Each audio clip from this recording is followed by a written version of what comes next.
خواب یہ ہے کہ انہوں نے خواب میں دیکھا ہے کہ ان کا پیچھا سانپ کرتے ہیں، اور انہوں نے دیکھا کہ سانپ یہاں تک کہ ان کے بازو میں لپٹا ہوا ہے، ان کی قمیض میں سانپ ہے، اور یہ سانپ سے بھاگتے ہیں، سانپ ان کے پیچھے بھاگتا ہے، دروازے بند کرتے ہیں سانپ نیچے سے آ جاتا ہے، تو مطلب سانپ نے ان کا پیچھا کیا ہوا ہے سارے گھر میں۔ تو اور ایک یہ ان کا ہے، اور انہوں نے یہ بھی پوچھا کہ ان کے ہسبینڈ نے یہ دیکھا کہ ان کے پیچھے بھیڑیا لگا ہوا ہے اور وہ دوڑ رہے ہیں اور بھیڑیا ان کے پیچھے جا رہا ہے، تو اس خواب کی انہوں نے تعبیر پوچھی ہے۔ اللہ اکبر، اللہ اکبر۔ پہلا جو سانپ والا خواب ہے، اس کے دو مطلب ہیں۔ ایک مطلب ہے کہ دشمن بہت ہے اور قریب ہیں، عزیز و قریب ہیں، بالکل دائیں بائیں جو بھی رشتے ہیں وہ دشمن ہیں، اور وہ کسی بھی طریقے سے آپ کو ہرٹ کر رہے ہیں، نقصان پہنچانا چاہتے ہیں،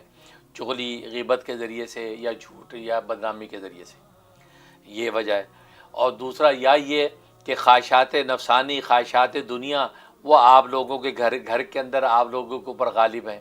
اگر اس طرح کی بے دینی کی صورتحال ہے، خواہشات دنیا جو آپ لوگوں پہ غالب ہے، تو اس کا مطلب یہ جو سانپ ہے دائیں بائیں اوپر نیچے آگے پیچھے، مطلب وہ خواہشات ہیں جو سب آپ کی طرف دوڑ رہی ہیں اور آپ کو لپٹ رہی ہیں۔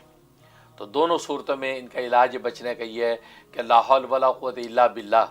یہ 101 دفعہ مغرب کے بعد پڑھنا ہے اور پڑھ کے بدن پہ دم کر لینا ہے، انشاءاللہ ہر طرح کی جو حملے سے آپ محفوظ رہیں گے۔ اور دوسرا ہسبینڈ نے خواب دیکھا ہے بھیڑیا پیچھے لگا ہوا ہے، اس کا مطلب کوئی مکار دشمن ہے،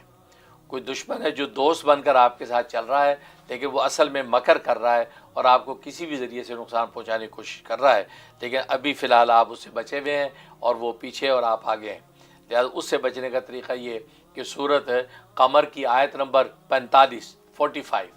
یہ 41 دفعہ روز ان معلوم نامعلوم دشمنوں کا تصور کر کے پڑھیں، اور پڑھ کے جو ہوا میں 3 دفعہ پھونک دیں جیسے ان کے اوپر پھونکا ہے، اور اس کے بعد حفاظت کی دعا کر لیا کریں۔ 41 دن پابندی سے کر لیں، انشاءاللہ ہر طرح کے دشمن سے محفوظ ہو جائیں گے۔ بہت بہت شکریہ حضرت۔